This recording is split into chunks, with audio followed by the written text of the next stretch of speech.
vat ons hand om te sê dankie. Ek dank U dat U vir my omgee.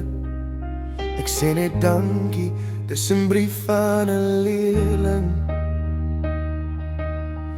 Dis vir al julle onderwysers, vir die woorde en aanmoediging. Net van U af, na hart van 'n leerling.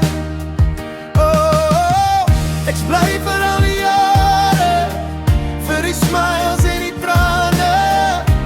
Dis van bliskap, dis net 'n brief van 'n leerling. Ons waardeer dit, al sal ek kan sê, beloof U uit in my hart van 'n leerling.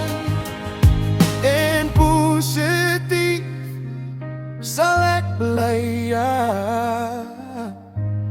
Dis uit my hart van 'n leerling. Ek sê dankie vir julle, van my af en hulle. Ek sê jammer vir julle, vir al die verkeerde dinge. Nou staan ons almal hier, 'n dag wat ons saam vier. 'n boodskap was gestuur, om hierdie oomblik te vier. Ons maker het ons saamgebring om dinge reg te maak, ja. Die lewe is te kort en U het my hart regtig geraak, ja.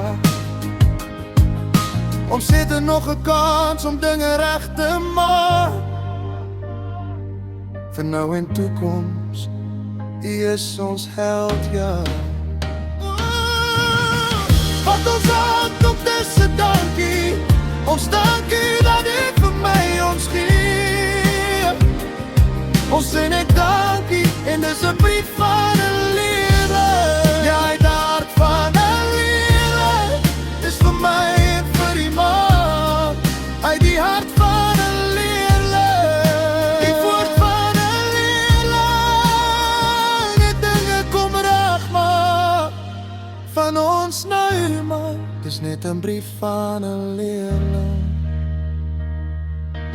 U het ons die regte pad kom wys, saam met die voel ek syf. Nou kan ek die regte pad loop, ja, dis deur die juffrouens en menere.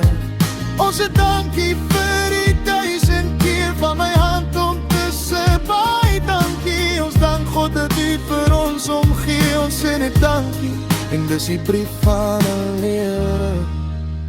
Geskryf deur Mr. D, 1910, Twan Natafal.